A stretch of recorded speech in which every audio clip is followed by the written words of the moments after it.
Hi all, welcome to Testify Talks with Steven.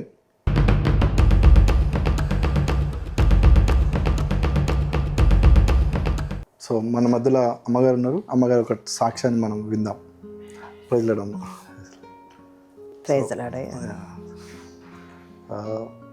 మీ మీ చిన్నప్పటి నుంచి చూస్తూ పెరుగుతున్నామమ్మ.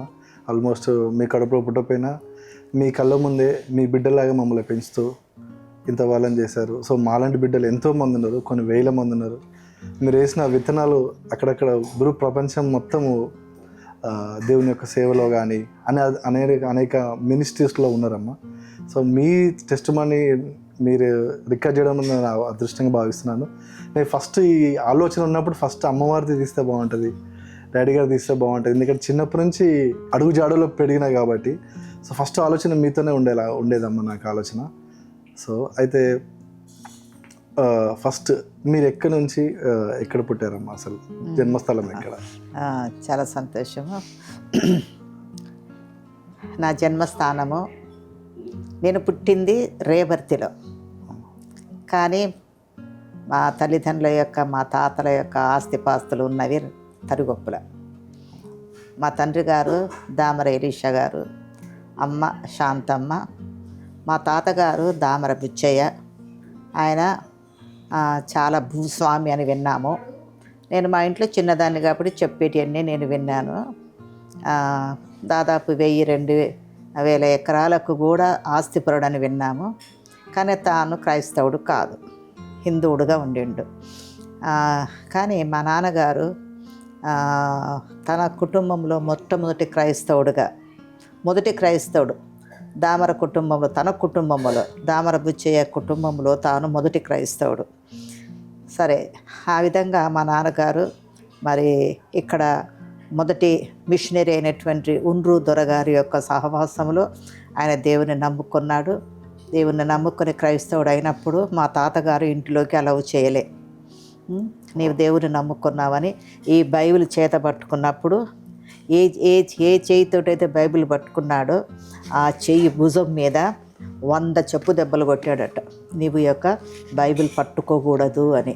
అయినప్పటికీ నేను మా నాన్నగారు చాలా ధైర్యంతో మరి నేను దేవుని నమ్ముకున్నాను, సేవలోనే ఉంటానంటే నా ఇంటిలోనే ఉండకూడదు, వెళ్ళిపో అని చెప్పి తన ఇంటి నుంచి వెళ్ళగొట్టినప్పుడు రేబర్తినటువంటి గ్రామానికి తరుగప్పులో ఉన్నప్పుడు మా పెద్దక్కయ్య ఒక్కదే అక్కడ ఉన్నదామె, ఆమె ఒక్కదే జన్మించింది.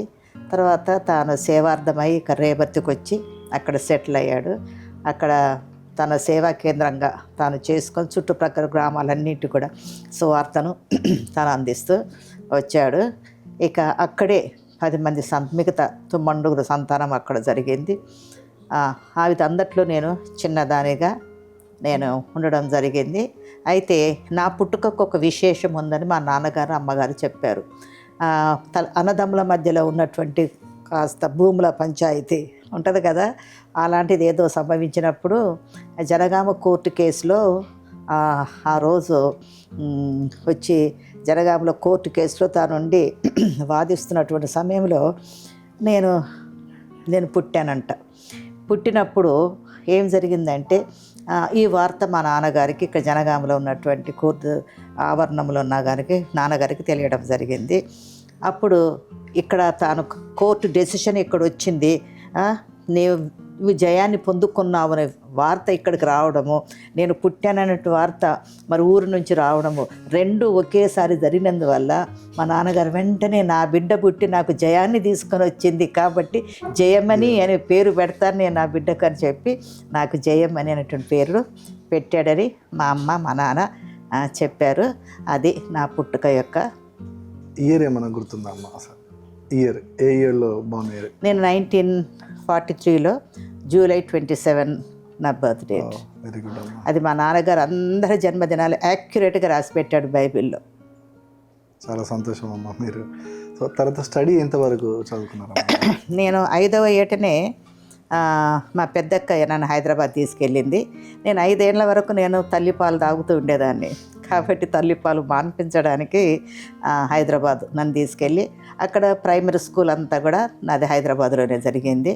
మా అక్కయ్యలు అన్నయ్యలు అందరూ కూడా ఇక్కడ ప్రెస్టన్ ఇన్స్టిట్యూట్లో వాళ్ళు చదివినందువల్ల నాకు ఆత్మీయ పునాది పడాలి అన్న ఉద్దేశంతో ప్రెస్టన్ ఇన్స్టిట్యూట్లో హై స్కూల్ చదవడానికి ఇక్కడ బోర్డింగ్ స్కూల్లో నన్ను చేర్చారు.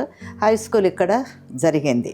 సో హై స్కూల్ వరకు ఇక్కడ జరగడము, తర్వాత హైదరాబాద్కు వెళ్ళిన తర్వాత 10th క్లాస్ అవగానే మ్యారేజ్ ప్రపోజల్ ఒకటి రావడం జరిగింది.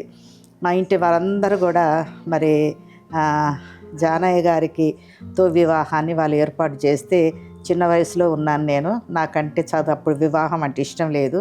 నేను చదువుకోవాలా, హైయర్ స్టడీస్ మీద ఆశ ఉన్నటువంటి దానిని. కాబట్టి నేను టోటల్గా దానికి I was against of it. అప్పుడు జాన్ గారు మెథడిస్ట్ బాయ్స్ హై స్కూల్లో తను టీచర్గా పనిచేస్తున్నాడు అక్కడ. తాను మా అన్నగారికి, మా బ్రదర్ జీవరత్నానికి మంచి స్నేహితుడు అన్నమాట.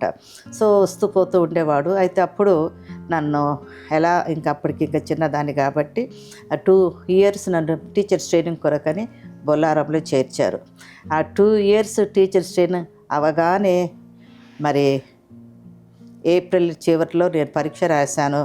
మేలో వెంటనే నాకు వివాహాన్ని కుదిర్చి May 18th నాడు 1961 May 18th నాడు మా వివాహము కేఎం జాన్ గారితో జరిగింది. ఇది మా వివాహం యొక్క డేట్. మీ బాప్తిసం ఎప్పుడు తీసుకున్నారమ్మా? మీ బాప్తిసం తీసుకోవడానికి మెయిన్ మోటో ఏంటి? ఎవరు మిమ్మల్ని అంత విశ్వాసంగా ఉంచడానికి కారణం ఏంటమ్మా? నేను స్కూల్లో ఉన్నప్పుడు చాలా ఆటపాటలే నాది. నాకు ఆటలంటే పాటలంటే చాలా ఇష్టం. చదువు ఏంటంటే చదువు మీద అంటే వినడమే నాకు ఎక్కువ ఇష్టం, కానీ కూర్చొని స్టడీ చేయాలని అంత ఆశ ఉండేది కాదు. కానీ ఏదైతే వింటనో ఆ విన్నదే నా హృదయంలో ఉండిపోయేది. సో 10th క్లాస్ రాగానే ఆ స్కూల్లో యొక్క ప్రెస్టన్ ఇన్స్టిట్యూట్లో ఒక ఆనవాయితీ ఏంటంటే జెరోమ్ పాస్టర్ గారు ఆయన ఉండేవాడు. ఆయన 10th క్లాస్ బ్యాచ్కి బ్యాప్టిజం తప్పకుండా ఇవ్వాలి. అయితే ఆ రోజులలో మా 10th క్లాస్ వాళ్ళందరూ కూడా బ్యాప్టిజంకి సిద్ధపడుతున్నారు. బ్యాప్టిజం అంటే ఏంటిది నాకేం తెలియదు. నాకు అప్పటికి సిద్ధపడుతున్నారు, బ్యాప్టిజం తీసుకోవాలి అందరము. ఏప్రిల్ మాసం వచ్చిందంటే పరీక్షలకు ముందు బ్యాప్టిజం ఉంటుంది అనేటువంటి, మార్చి మాసం వచ్చిందంటే బ్యాప్టిజంకు ఏర్పాటు చేస్తారు, సిద్ధపడి. అప్పుడు నేను బ్యాప్టిజానికి సిద్ధపడాలా, ఎలా సిద్ధపడాలా బ్యాప్టిజాన్ కొరకు అనేటువంటి ఆలోచన ఉండి నేను అప్పుడు కాస్త కొంచెం లోతులోకి వెళ్ళాను. ఇక వాక్యం వింటున్నాను, పాటలు బాగా పాడుతున్నాను, ఆటలు ఆడుతున్నాను, బీవైఎఫ్ అనేటువంటి దాంట్లో యాక్టివ్గా పార్టిసిపేట్ చేస్తున్నాను. కానీ రక్షణ అనుభవం అంతగా నాకు అప్పుడు లేదు. పరీక్షలు సమీపిస్తూ ఉన్నవి, పరీక్షలు రాయాలా, ఇక్కడ బ్యాప్టిజం అంటున్నారు. దేవా నాకేం తెలియదు, ఇది నాకు ఏంటి, నీ వాక్యంతో నాతో మాట్లాడు, మరి ఎందుకొరకు నేను తీసుకోవాలి బ్యాప్టిజం అని చెప్పి ఆలోచిస్తూ నేను ప్రార్థిస్తున్నప్పుడు దేవుడు నాతో మాట్లాడాడు. అప్పుడు ఎవరంటే, నువ్వు ఇన్ని చేస్తున్నావు, నీకు ఆటలంటే ఇష్టము, పాటలంటే ఇష్టము, ఎక్కువ యాక్టివ్గా ఉండాలంటే ఇష్టము, బీవైలో నువ్వు యాక్టివ్ పార్ట్ తీసుకుంటున్నావు, చదువులో నువ్వు చదవకపోయినా స్టడీ చేయకపోయినా కానీ విన్నదే నువ్వు చక్కగా రాస్తున్నావు, గెలుస్తున్నావు. కానీ ఇవన్నీ చేసినా కానీ నీవు దేవునికి సమీపంగా లేకపోతే అనేటువంటి తలంపు వచ్చి, అవును కదా దేవునికి సమీపంగా ఏంటిది అని ఆలోచించి దేవుని వాక్యం అడిగినప్పుడు, నాకు వేరుగా ఉండి నీవేమీయో చేయలేవు అనేటువంటి దేవుని వాక్యము నాకు వినిపింపజేసినప్పుడు అప్పుడు అనుకున్నాను నేను, అవును ప్రభువా, ఇన్ని ఉన్నాను, నాకు ఆశలున్నా నీకు వేరుగా ఉండి నేనేమి కూడా చేయలేను, విజయాలు నేను సంపాదించలేను, ఒక్కొక్క మెట్టు పైకి ఎక్కలేను, నేను ఇంతలోనే ఉండిపోతాను. నేను నాకు ఇన్ని ఆశలున్నా కానీ నేనైతే నీలో ఎక్కువగా బలపడలేను, నీకు వేరుగా నేను ఉండి నేనేది సాధించలేను అని నాతో మాట్లాడిన దేవా నీకు వందనాలు అని చెప్పి ఒక ధైర్యం అనేది వచ్చిందన్నమాట. ఇక బ్యాప్టిజం కొరకు తప్పకుండా అక్కడ ఏం చేస్తారు, ప్రశ్నలు అడుగుతారు.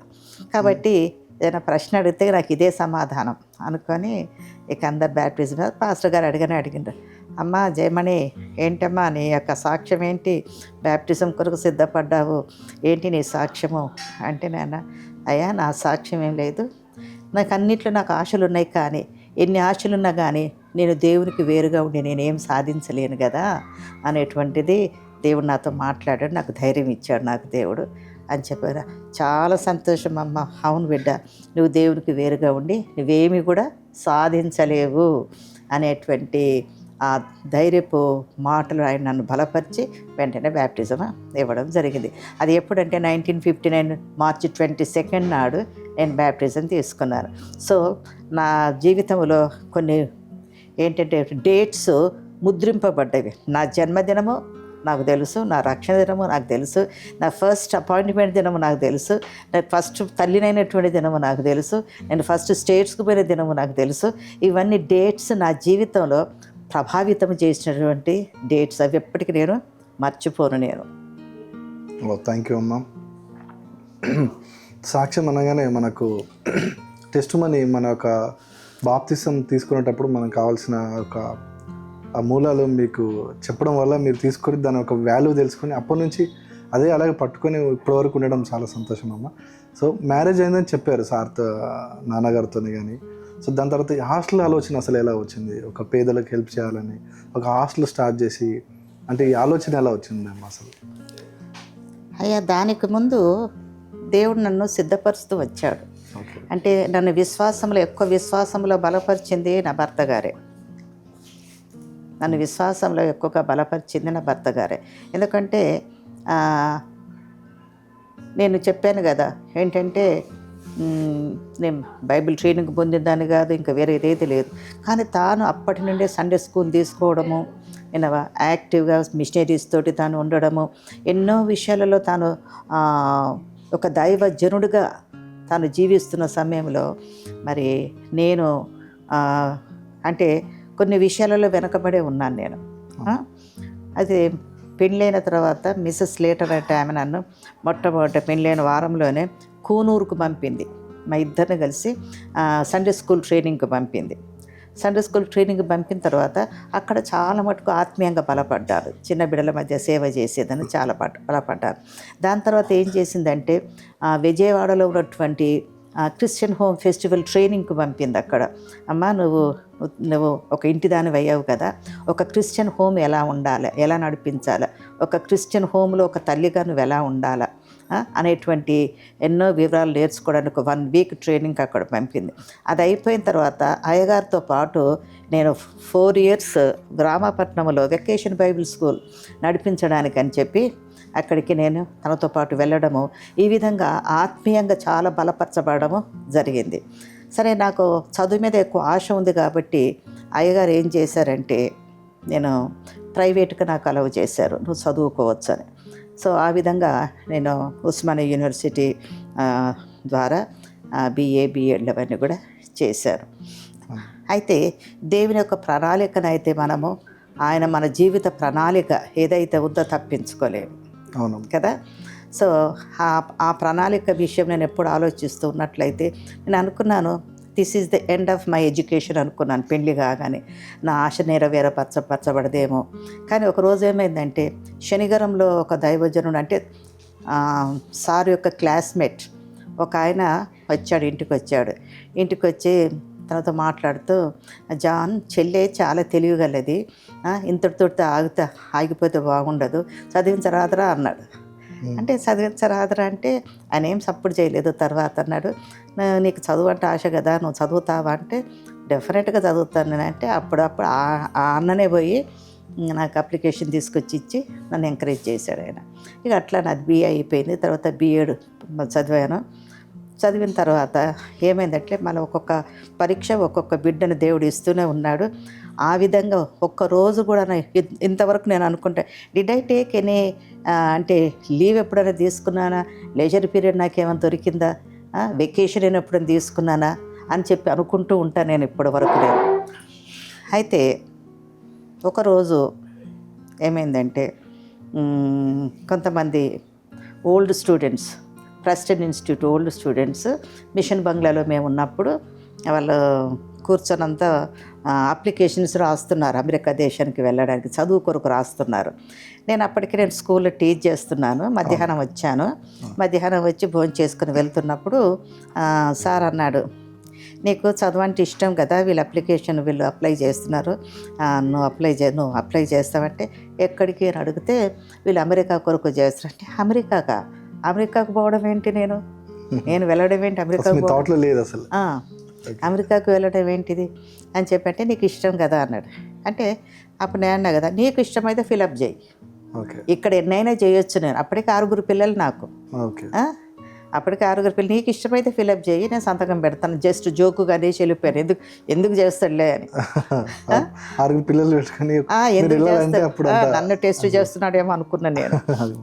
6 పిల్లలు నిలబెట్టి నేటప్పుడు నాకేం పెద్ద లేదు, నాకు ఇష్టం. ఇక్కడ చదివించి ఎంతనా చదువుతాను కానీ అని చెప్పి వెళ్ళిపోయాను.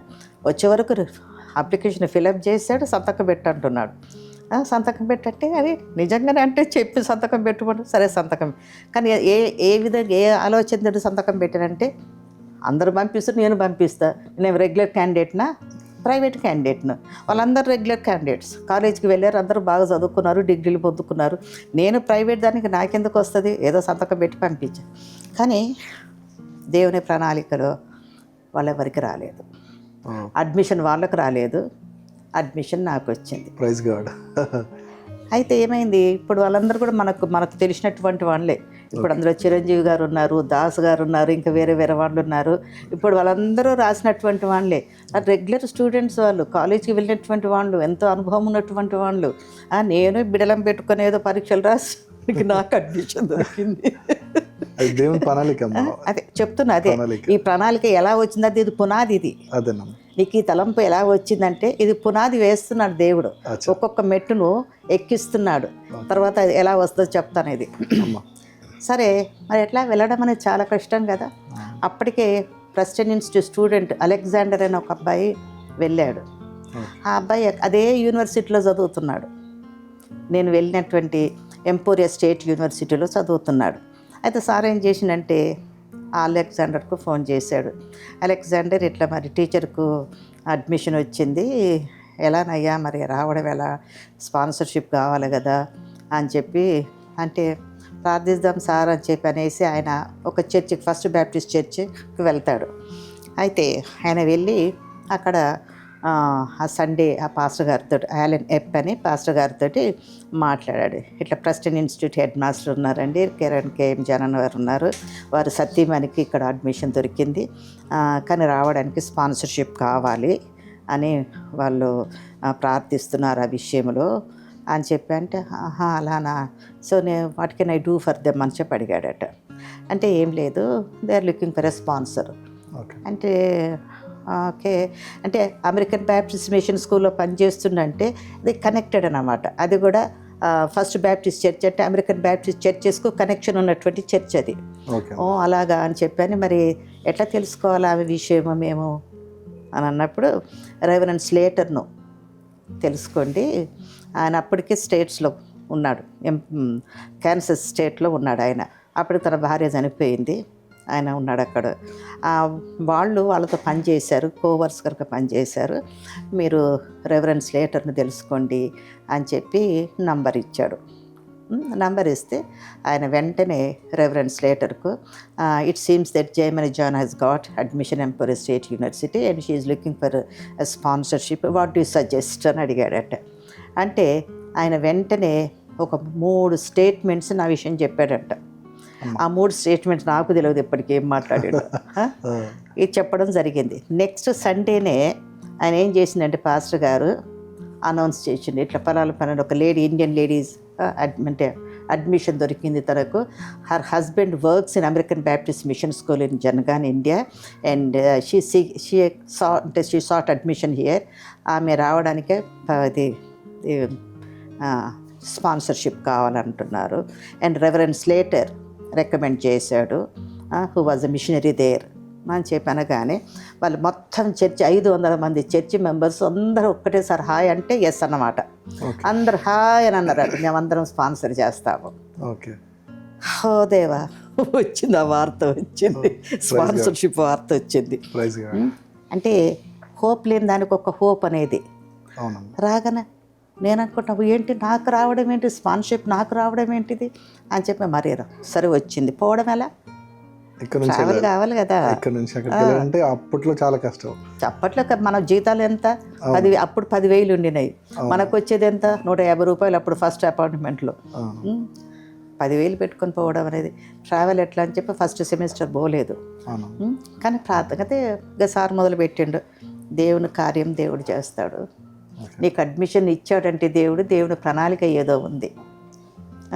కాబట్టి ప్రార్థన చేద్దామని ఇద్దరం సరే తనతో పాటు నేను ప్రార్థన చేస్తూనే ఉన్నాను. కానీ నా మనసులో మట్టుకు 6 పిల్లల్ని వదిలిపెట్టుకోవాలని లేదు నాకు. లేదు, జస్ట్ ఏదో మీరు మా నామకార్థంగా సంతకం పెట్టారు, సరే చేయండి అన్నారు.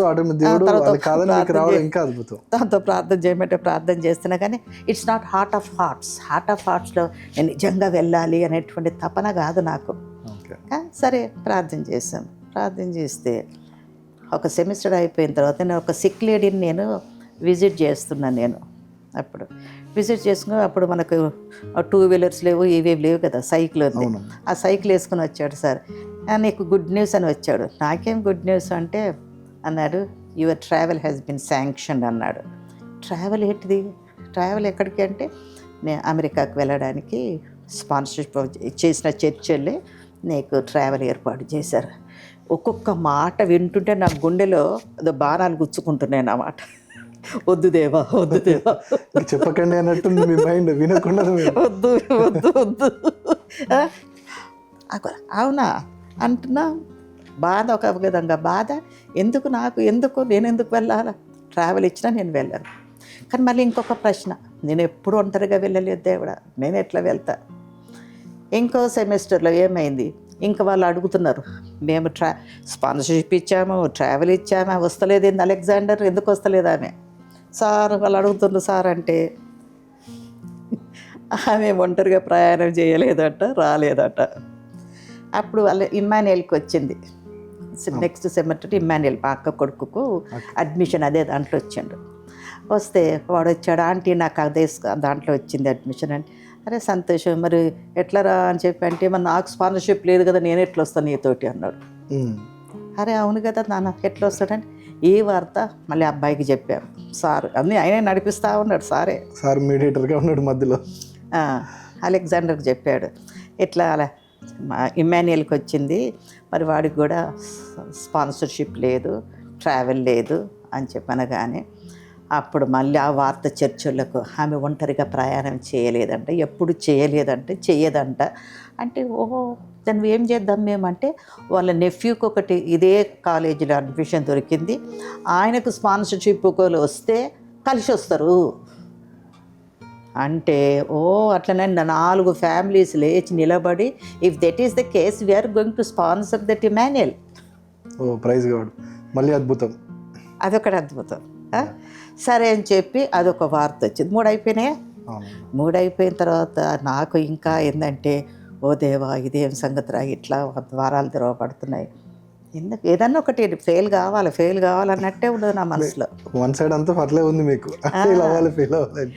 అయితే మళ్ళీ ఇంకేమంటున్నాయి అనుకుంటున్నాను, నేను ఐఎమ్ ఏ గవర్నమెంట్ సర్వెంట్ కదా, నాకెట్లా లీవ్ దొరుకుతుంది? నాకు ఇవన్నీ ఒకటి అవుతున్నా కానీ నాకు లీవ్ అయితే దొరకదు. లీవ్ కొరకు పోతే బాబు నాన్న 3 ఏళ్ళ leave, first candidate from Warangal district who is going to States for studies అని 3 సంవత్సరముల leave with pay. Praise God, with pay. Praise God, one more miracle again. With pay తోటి 3 సంవత్సరముల అది ఇచ్చారు. దేవా, అదొకటైన తర్వాత ఇక ట్రావెల్ అప్పుడు ఎట్లా అంటే మా ఇండిపెండెంట్గా పోవాలంటే పిల్లలు వచ్చిందా, 2 టికెట్స్ తీసుకుంటే, ఇది నిజం దేవుని యొక్క ప్రణాళిక ఎలా ఉంటుంది, వాడి సీటు నా సీటు ఒకే దగ్గర పడేది ప్లేన్లో. అయితే ఆ ప్లేన్లో వెళ్తుంటే లండన్, ఇంకొకటి ఏమైందంటే నేను వెళ్తున్నాను కానీ I was never an independent lady lived alone. ఒంటరిగా నేను లేను. ఎక్కడ పోయి ఉండాలి నేను? అంతే కదా. పెద్ద కుటుంబంలో పుట్టిన దాన్ని వెంటనే పెళ్లి చేసిండ్రు, ఈ కుటుంబంతో ఉన్నా, ఎక్కడ ఒంటరిగా పని చేసిందని కాదు, ఉన్నదాన్ని కాదు, ఏది తెలియదు నాకు. సో నేను ఎక్కడ పోయి ఉండాలా అని అదొక పెద్ద ప్రశ్న వస్తే, మళ్ళీ ఈ ప్రశ్న పోయింది అక్కడికి, చర్చికి పోయింది. చర్చికి పోతే ఆ పాస్టర్ గారు వాళ్ళ ఇంట్లో మేడ గదిలో ఒక ఖాళీగా ఉన్నది ఆ పాస్టర్ గారి ఇంట్లో. ఆ పాస్టర్ గారు వాళ్ళ విశ్వాస ఏం చేసిండ్రు, మా ఇంటిలో మేడ గదిలో 812 వాల్నట్ స్ట్రీట్ వాళ్ళ ఇంటి పేరు, నంబర్ పైన మేడ గదిలో ఖాళీగా ఉంది. She can come and stay with us in that room అనగానే అదొకటి. మరి నా పిల్లలందరూ ఎవరు చూస్తారు? ఇంకొక ప్రశ్న. అప్పుడు ఇక్కడ సెంటినరీ సెలబ్రేషన్స్ జరుగుతున్నాయి 1975లో. బ్యాప్టిస్ట్ వాళ్ళది సెంటినరీ సెలబ్రేషన్. మా అందరు కుటుంబీకులు అందరూ వచ్చారు, ఇవన్నీ విన్నారు. విని ఇక వాళ్ళందరూ సంతోషపడుతుండ్రు. ఏంటంటే ఆ రోజులలో అమెరికాకు పోవాలంటే ఇట్స్ నాట్ ఏ జోక్.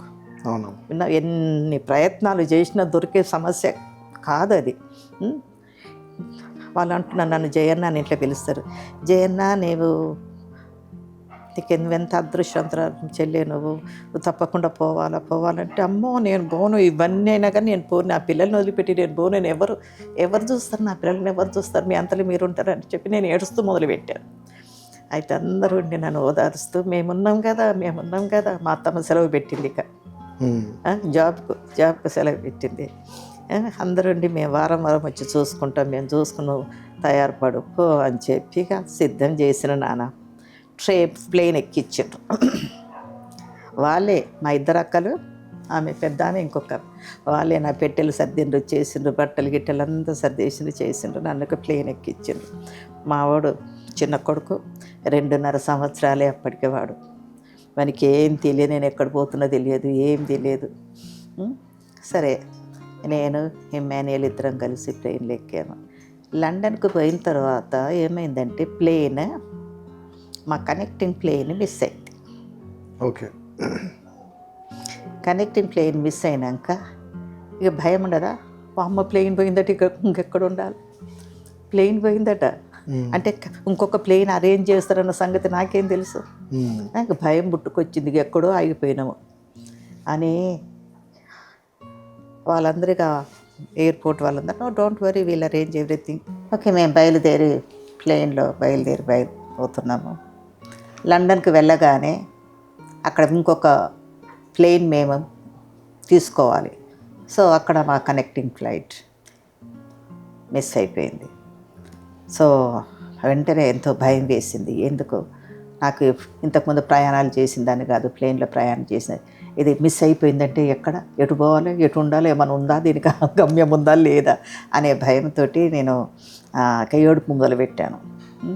ఏడుపు మొదలు పెడితే అక్కడ ఆఫీస్ అందరూ, ఎయిర్పోర్ట్ వాళ్ళందరూ, oh madam why are crying అంటే, లేదు సార్ కనెక్టింగ్ ఫ్లైట్ లేదు కదా, how to go, where to go, I'm so disturbed అని చెప్పంటే, అప్పుడు అన్నా no we are going to arrange for you, don't worry అని ఆ రాత్రికాలం మందు బస ఏర్పాటు చేసిండ్రు. కానీ నా భయం అనేది నన్ను వెంటాడుతూనే ఉంది. ఆ రాత్రి అంతా ఏడుస్తూనే ఉన్నాను నేను.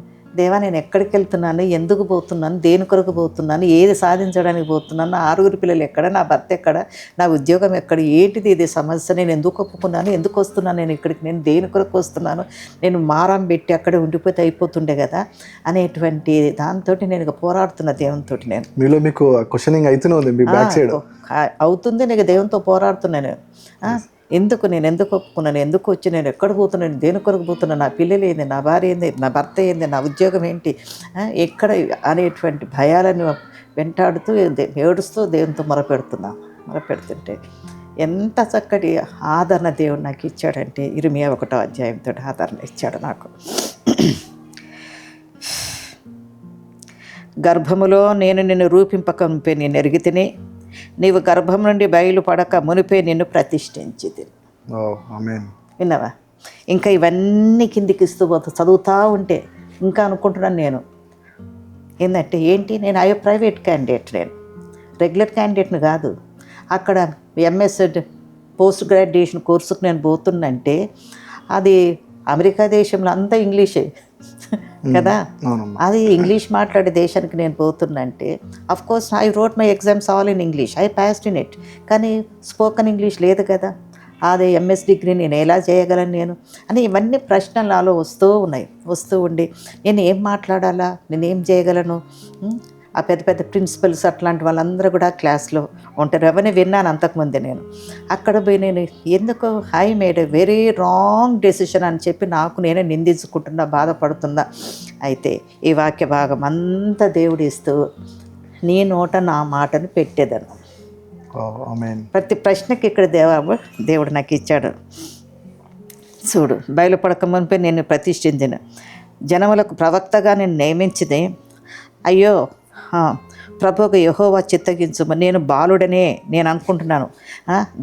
నాకు జవాబులు, నేను బాలుడనే మాట్లాడుటకు నాకు శక్తి చాలదని నేను అనగా యెహోవా నాకు ఎలాగ సెలవిచ్చాడు, నేను బాలుడని అనవద్దు, నేను నిన్ను పంపు వారందరి యుద్ధకు నీవు పోవలను, నీకు ఆజ్ఞాపించిన సంగతులన్నీ చెప్పవలను, వారికి భయపడకము, నిన్ను విడిపించుటకు నేను నీకు తోడై ఉన్నాను. ఇదే యెహోవా వాక్కు. ఎగ్జాక్ట్గా అది జరిగింది. కొన్ని సంఘాలకు పోయిన తర్వాత నెల రోజులకే నా పేరు అమెరికన్ బ్యాప్టిస్ట్ దాంట్లో వచ్చింది. నా ఫోటోతో పాటు నా పేరు వచ్చింది. If anybody wants to invite చేయమని ఇన్వైట్ అని వచ్చింది.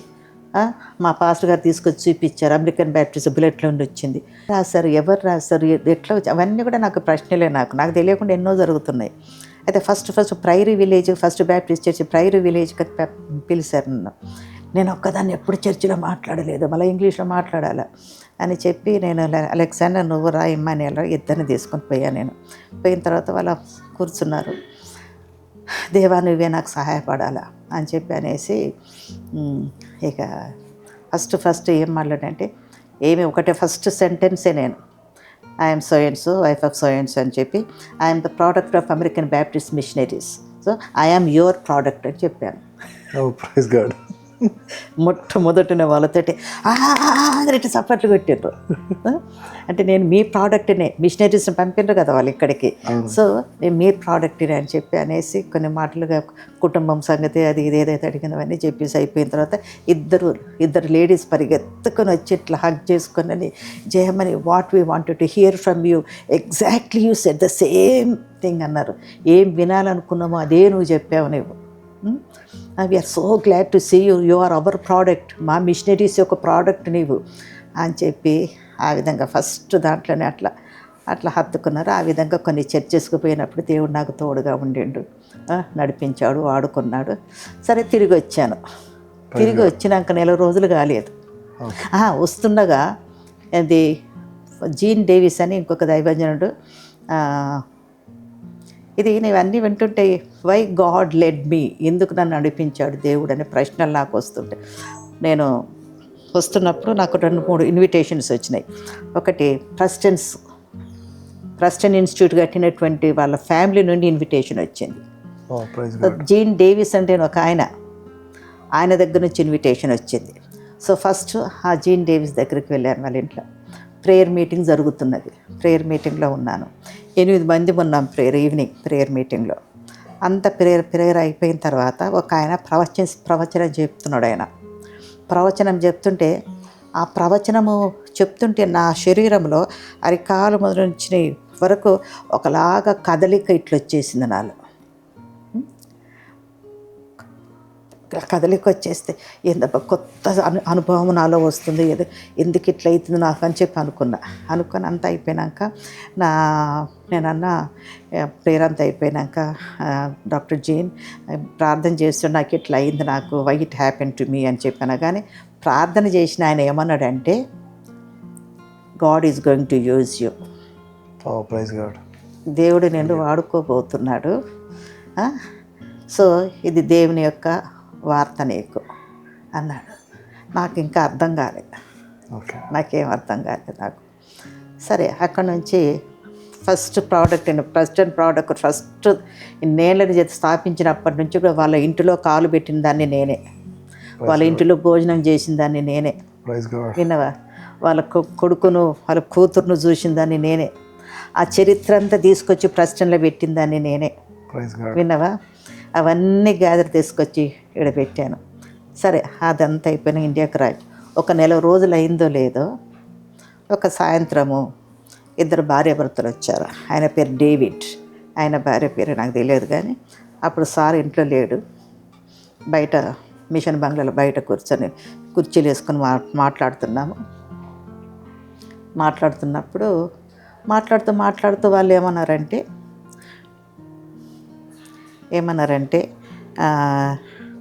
మేడం మీరు ఇప్పుడే వచ్చినట్టు విన్నాం మేము, మాకు ఒక తలంపు వస్తుంది మీరు మాట్లాడుతుంటే అన్నారు. కానీ ఏం తలంపు నాకు తెలియదు, కానీ వాళ్ళు ఏమన్నారంటే మేము చెన్నైలో వరల్డ్ విజన్ ఆఫ్ ఇండియా మేము స్టార్ట్ చేశాము and we are looking for some project holders who can take up child care ministry అన్నారు. అని would you like to take up that ministry, నువ్వు తీసుకుంటావా, చైల్డ్ కేర్ మినిస్ట్రీ తీసుకుంటావా అన్నాడు. అంటే చైల్డ్ కేర్ మినిస్ట్రీ నాకేం అర్థమవుతలేదు, నాకు చైల్డ్ కేర్ మినిస్ట్రీ తీసుకుంటామంటే నాకేం అర్థం కాలేదు నాకు. అంటే నేను what kind of ministry is that అని అన్నా. అంటే no, if you agree it's a sponsorship programme, నువ్వు ఇష్టపడితే 300 మంది పిల్లలకు మేము స్పాన్సర్షిప్ ఇస్తాం, 300 మంది పిల్లలకు స్పాన్సర్షిప్ ఇస్తామన్నారు. అంటే 300 మంది పిల్లలకు స్పాన్సర్షిప్ ఇస్తామా ఇఫ్ యూ టేకప్ అంటే మళ్ళీ నా గుండె పగిలింది. వాయమ్మ ఇదేంది, 300 మంది పిల్లలకు స్పాన్సర్షిప్ అనడం ఏంది, నువ్వు తీసుకుంటావు నన్ను అడగడం ఏంది, నేను ఇప్పుడే వచ్చిన 6 పిల్లల్ని వదిలిపెట్టి 2 ఏళ్ళు. నేనన్నా thank you for the offering that but I'm not interested, నాకు అంత ఇది లేదు, నాకు 6 పిల్లలే పెద్ద కుటుంబం నాది, వాళ్ళని చూసుకోవడం నా పెద్ద బాధ్యత నాకు, so I don't think I can take it up అని చెప్పాను. No just think about it you know, if you are willing we are going to take it up అన్నారు. సరే, రాత్రి ఆడే ఉన్నారు, ప్రొసెస్ చేసిండ్రు, రాత్రి లేటుగా వచ్చిండ్రు సారు, రాత్రి నేను షేర్ చేశాను, ఇట్లా అంటున్నారు వీళ్ళు.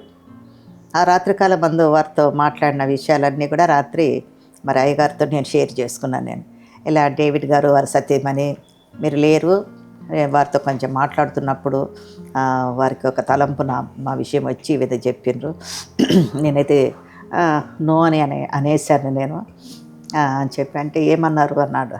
అంటే స్పాన్సర్షిప్ విషయంలో 300 మంది పిల్లలకు స్పాన్సర్షిప్ ఇస్తాం నువ్వు యాక్సెప్ట్ చేస్తే అని చెప్పి అన్నారు. అని చెప్పి అంటే నో అన్నావా అని చెప్పి అంటే అంతే కదా, మరి నాకు 6 పిల్లలు ఉన్నారు, నేను ఎక్కడ టేకప్ చేసేది అన్నట్టుగా నేను నో అనంటే నో అట్లా అనకుండా ఉండవలసింటివి అని చెప్పి అనేసి, చూడు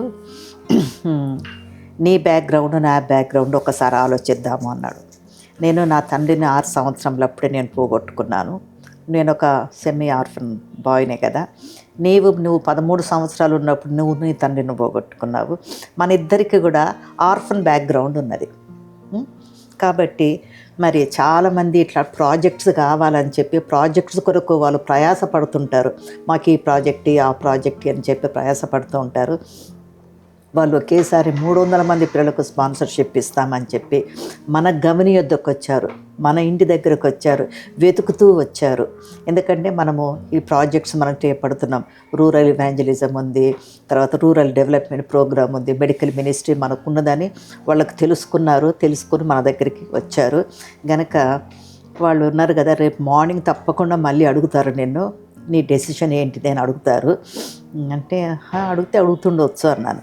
అంటే సరే అడిగితే నువ్వు ఏదైతే రాత్రి అన్నావో ఆ మాట అనవద్దు, మళ్ళీ నువ్వు తప్పకుండా అడుగుతారు, what is your final decision అని అడుగుతారు నిన్ను, అప్పుడు నువ్వు చెప్పాలి. ఏంటంటే మేము ప్రార్థన చేసి చెప్తామని చెప్పు అన్నాడు. ఎగ్జాక్ట్గా next day morning breakfast table దగ్గర వాళ్ళు మళ్ళీ అడిగారు, Jayamani what is your answer to our question, will you take up this ministry, child care ministry తీసుకుంటావా అని మళ్ళీ అడిగారు. అడిగితే అయ్యగారు చెప్పింది అప్పుడు అన్నాను నేను, ప్రార్థన చేసి చెప్తామండి అని చెప్పి అనేసిన. సరే లెట్ us know అని చెప్పి అన్నారు. సరే వాళ్ళు వెళ్ళిపోయారు. వాళ్ళు వెళ్ళిపోయిన తర్వాత నిజంగానే ప్రార్థన చేసుకుంటూ పోయాము, ఏంటి దేవా ఇది వచ్చింది, ఈ ప్రాజెక్ట్ మాకు వచ్చింది. కానీ నాకైతే మళ్ళీ పెద్ద ఇష్టం లేదు, నాకు 6 పిల్లలదే పెద్ద ఇది కదా, కానీ దేవుని యొక్క ప్రణాళికను కాదనలేము కదా. సో తనతో పాటు ఈ రూరల్ ఇవాంజలిజం గ్రామాదులకు వెళుతూ ఉంటే అప్పుడు పరిశుద్ధాత్ముడు మాట్లాడుతూ పోయాడు నాతో. వీధులలో తిరిగేటువంటి పిల్లలు, డస్టులో ఆడుకునే పిల్లలు, తల్లి లేక తండ్రి లేక సరైన గుడ్డలు లేక విచ్చలవిడిగా ఎవరు పట్టించుకోకుండా ఉండేటువంటి పిల్లలు, బాండెడ్ లేబర్ కింద ఉండేటువంటి పిల్లలు, వాళ్ళందరూ చూస్తూ ఉంటే ఇవన్నీ ఇట్లాంటి పిల్లల విషయంలో ఒకవేళకు ఆలోచన ఉండొచ్చు గనక దేవా అని చెప్పి అనుకుంటుంటే దేవుని వాక్యం ద్వారా మాట్లాడుతూ పోయాడు. ఇక విన్నావా, defend the poor and the fatherless, తర్వాత యాకోబు పత్రిక నుండి ఇవన్నీ మాట్లాడుతూ ఉంటే ఇది దేవుని చిత్తమై ఉంటుంది. టేకప్ చేయడం దేవుని చిత్తమై ఉంటుంది అనుకొని ఏం చేసిన ఎస్ అని ఒక వర్డ్ పంపించేసిన తర్వాత వాళ్ళు ఏం చేసిన ఓకే స్టార్ట్ చేయి నీవు 1979లో స్టార్ట్ చేయని చెప్పి అన్నారు. కానీ మీకు ఫండ్స్ మట్టు కొంచెం లేటుగా వస్తాయి. అప్పటికి సార్ వాళ్ళకు ఉండినాయి, హాస్టల్స్ ఉండినాయి. సార్కు ప్రెసిడెంట్ బెయిలీ హాస్టలు, రుతర్ఫోర్డ్ హాస్టలు అవి కూడా ఉండినాయి. వర్కర్స్ ఉండినరు. నువ్వు స్టార్ట్ చేయి, మేము తర్వాత ఫండింగ్ ఏర్పాటు చేస్తాము. అయితే గిన్నెగడ్డ అనేది గుండ్లగడ్డ దగ్గర ఒక రూమ్ రెంట్కి తీసుకొని, ఇంత హాల్ అన్నమాట, ఇంత హాల్ రెంట్కి తీసుకున్నాము. గ్రామాలలో ఇక్కడ ఈ జనగాం చుట్టుప్రక్కల ఉన్నటువంటి గ్రామాల నుండి 60 మంది పిల్లలను గ్యాదర్ చేసి అందులో పెట్టేశాం. స్టీవెన్ అని ఒక ఆయన, పాల్ సార్ అని నీకు తెలిసి ఉంటుంది, ఇక్కడ కళ్యాణపు పాల్ సార్ అని వాళ్ళ తమ్ముడు ఒక ఆయన స్టీవెన్ అని ఉండే, ఆయనను వార్డన్గా పెట్టాము, ఒక కుక్ను పెట్టాము. సరే కొన్ని ప్రొవిజన్స్ వాళ్ళకి ఇచ్చి నడిపిస్తూ పోయాము. జూలై 26 వచ్చింది. అప్పుడు నాకు ఒకలాంటి సంతోషం అనేది నాలో కలిగి, ఈసారి నాకు నా బర్త్ డేట్ జూలై 27, జూలై 26 అనుకున్నాను. నేను దేవుడు నాకు 6 కాదు, ఈ 60 మంది పిల్లలను కూడా చూసుకోమని అన్నాడు కదా, దేవుడు ఇచ్చాడు కదా, వీళ్ళు కూడా నా పిల్లలే, 66 మంది పిల్లలు నేను. అయితే ఈరోజు సాయంత్రమే వీళ్ళకి నేను మంచి ట్రీట్ ఇవ్వాలా అని ఒక బుట్ట నిండా అరటి పండ్లు తీసుకొని అప్పుడు రిక్షా వాళ్ళు ఉన్నారు కదా, ఆ రిక్షా వాడిని పిలిపించి బడి నుండి రాగానే 5 గంటలకు అట్లా రాగానే పండ్లన్నీ పెట్టుకొని ఇక బయలుదేరిన. అక్కడ నుంచి మిషన్ బంగ్లా నుంచి ఎక్కడ పోవాలంటే 2 కిలోమీటర్లు ఎంత దూరం ఉంటుంది. సరే బయలుదేరి సగం దూరం ఎవరికి ఏమైందంటే కారు మబ్బులు వచ్చినాయి. సడన్గా వర్షం, పెద్ద వర్షం, డౌన్ ఫోర్ రెయిన్. అరే మంచిగానే వాతావరణ బాగా, అంతా అకస్మాత్తుగా వర్షం వచ్చింది. పాపం రిక్షా ఆయన బాగా తడిసిపోయాడు. అక్కడికి వెళ్ళాం. అక్కడికి పోయే వరకు ఏమైందంటే, టు మై బ్యాడ్ సీన్ ఎట్లా ఉందంటే, పిల్లలందరూ కూడా వాటర్ అంతా ఫ్లో అవుతూ ఉంది దాని మీద, హాల్లో అందరూ 60 మంది పిల్లలు గోడలకు ఇట్లా వీపులు ఆనించుకొని వణికిపోతున్నారు. ఆ సీన్ చూసే వరకు నాకు భయం వేసింది. అందరూ ఎంత 12 సంవత్సరాల లోపుగానే ఉన్నారు పిల్లలు. వాళ్ళకు సరైనటువంటి వసతి ఇంకా నేనేం కలిగించలేదు. కాకపోతే ఉండడానికి వసతి, తినడానికి తిండి, కాకపోతే చేపలు ఉన్నాయి, దుప్పటి ఏదో ఇచ్చుంటాను, పెద్ద ఫెసిలిటీస్ ఏమి కలిగించలేదు. ఎందుకంటే వాళ్ళు ప్రొవైడ్ చేస్తామన్నారు కదా తర్వాత, దాని కొరకు కనిపెడుతూ ఉన్నాను, ఇంకేమి రాలేదు.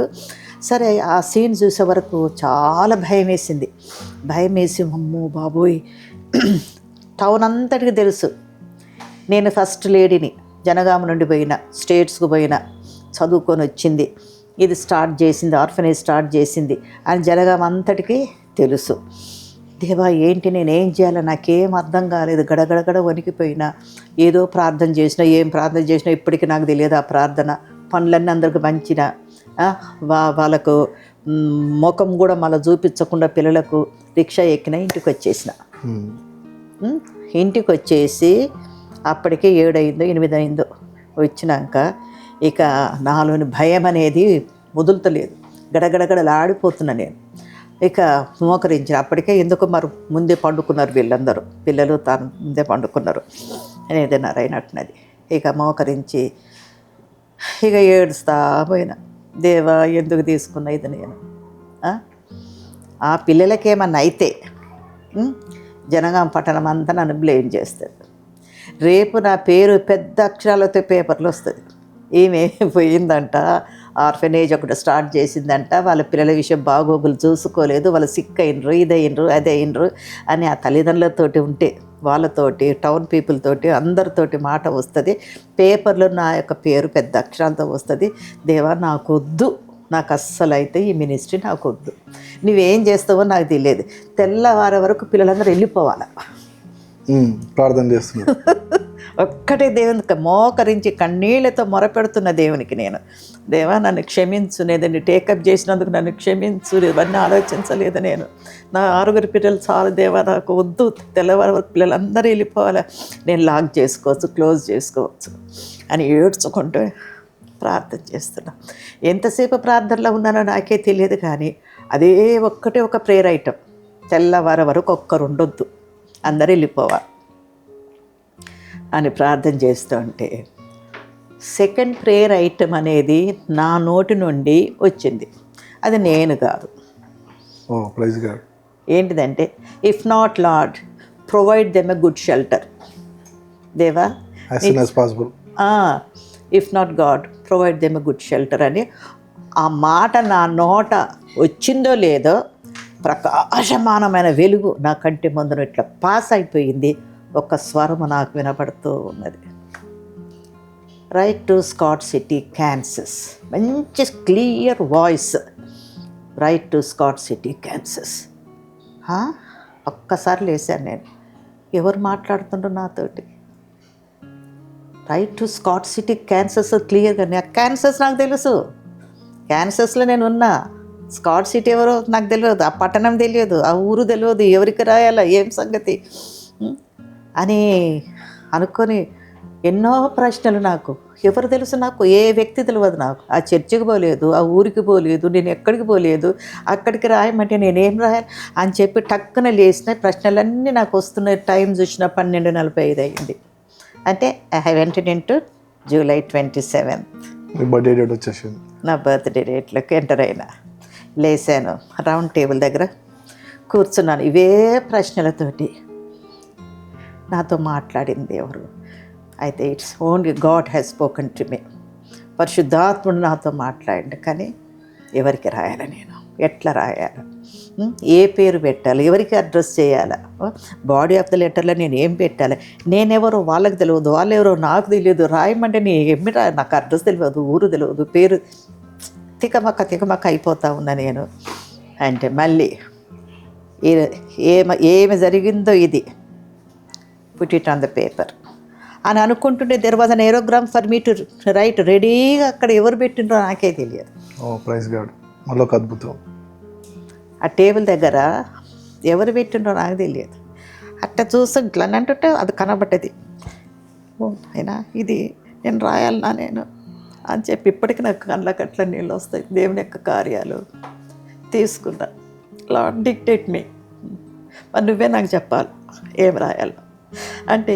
నీకెవరు తెలుసు అని రాస్తావు? నీకు ఒక్కటే తెలుసు. నీకు ఎక్కడో ఒక పాస్టర్ ఇంట్లో ఉన్నావు, ఫస్ట్ బ్యాప్టిస్ట్ చర్చ్ నీకు స్పాన్సర్ చేసింది కదా, రైట్ డియర్ పాస్టర్ అని పెట్టాను. Starting with that letter only. Dear pastor అన్నాడు. పేరు లేదు, ఊరు లేదు, సరే డియర్ పాస్టర్ అన్నా. గ్రీటింగ్స్ ఉంటాయి కదా, గ్రీటింగ్స్ పెట్టినా. బాడీ ఆఫ్ ద లెటర్ ఈ రాయి ఏమైంది అదంతా కూడా రాసిన తర్వాత నీకేం కావాలా? పిల్లలు తడిసిపోయిండ్రు, సరైన వసతి లేదు కదా, కాబట్టి right for a small shelter అన్నా. అంటే ఆ షెల్టర్ అంటే నేను అక్కడ ఇంకొకటి కలిగించుకున్నా, స్మాల్ షెల్టర్ అని పెట్టిన. Please provide a small shelter అని పెట్టేసి నా పేరు రాసుకొని నాకు నేను నవ్వుకొని ఎవరి చేయమని వాళ్ళకి ఆ పాస్టర్ ఎవరు నేనెవరు ఏమి సంగతి మళ్ళీ నవ్వుకొని ఏడ్చుకుంటే నేను నవ్వుకొని ఫోల్డ్ చేసి అడ్రస్ రాయాలంటే ఏం అడ్రస్ రాయాలి, ఎవరి పేరు పెట్టాలి, ఏమి సంగతి. మళ్ళీ నీకెవ్వరు తెలియదు, నేను చెప్పినట్టు రాయి. Pastor, first Baptist church, Scott City, Kansas. అంతే, పిన్ కోడ్ లేదు, ఏమి లేదు. తెల్లవారి స్కూల్కు పోతూ 2 బాక్సెస్ ఉంటాయి కదా, పోస్ట్ అది బస్ స్టాండ్లో పోయినా. దేవా, ఈరోజు 27th నా బర్త్డే, నువ్వు రాయమన్నావు, నేను రాశాను, ఇది పోస్ట్ చేస్తున్నా. Lord if it is thy will to sanction this, నీవు శాంక్షన్ చేయి అన్నాను. ప్రార్థన చేసుకున్నాను, అందులో వేశాను. తర్వాత ఎవరికి తెలియదు నేను ఏం చేసిన. రాత్రి సార్కు తెలియదు, పిల్లలకు తెలియదు, ఎవరికి తెలియదు. But I went on praying. దేవా, నువ్వు రాయమన్నావు, నేను రాసిన. నేను 15 రోజులైంది అప్పుడు సారు నేను ఉత్తరాలు రాసుకుంటుంటే. 13 రోజులు 15 రోజులు అయ్యేది పోవడానికి రావడానికి. 10 రోజులు పోవడం, 10 రోజులు రావడం, లేక 15 రోజులు, నెల రోజుల దాకా చూసిన. నో లెటర్, రిప్లై ఏం లేదు, రిప్లై ఏం లేదు. సరేలే అనుకున్నా. మళ్ళీ ప్రాధాన్యత కంటిన్యూ చేస్తూనే ఉన్న ప్రార్థన నేను. ఎందుకంటే ఐ టోటల్లీ బిలీవ్డ్ ఇది నేను కాదు రాసింది, నేను రాయలేదు, ఇది నాకు దేవుడు రాపిచ్చాడు కాబట్టి నేను రాస్తున్నా అని చెప్పి అనుకొని 2 నెలలు అయినాయి. ఇక 2 నెలలు అయిపోయిన తర్వాత ఒకలాంటి డిస్కరేజ్మెంట్ వచ్చింది నాలో. ఏంటి నేను నిజంగా మరి నేను దేవుడు రాసిన పరిశుద్ధాత్ముడు చెప్తే నేనే రాశాను. ఆ లెటర్ ఎక్కడ పోయిందో డస్ట్బిన్లో పడేస్తారు.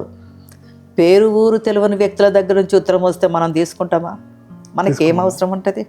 వాళ్ళు డస్ట్బిన్లో పడేసి ఉంటారు వాళ్ళు అని చెప్పి అనుకొని, కానీ మళ్ళీ ప్రార్థన అయితే వదిలిపెట్టలేదు. నో నో నో అట్లా జరగకూడదు. యూఆర్ థింకింగ్ బోత్ వేస్.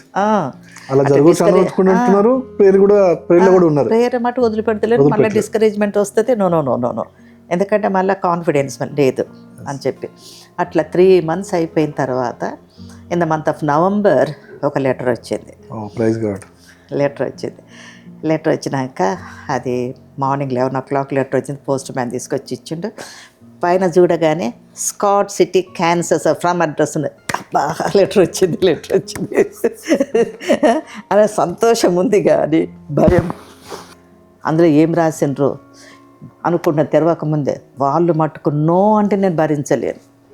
అందులో తప్పకుండా ఎస్ అని ఉండాలి, నో అంటే నేను భరించలేను అనుకొని అరగంట సేపు తీయలేవు, ఓపెన్ చేయలేను నేను. ఆ లెటర్ వచ్చిన తర్వాత తీసుకున్న స్కాట్ సిటీ క్యాన్సర్ సంతోషం ఉంది కానీ అట్ ద సేమ్ టైం అందులో ఏమున్నదో ఏం రాసిండ్రో నో అంటే మట్టుకు నేను భరించలేను.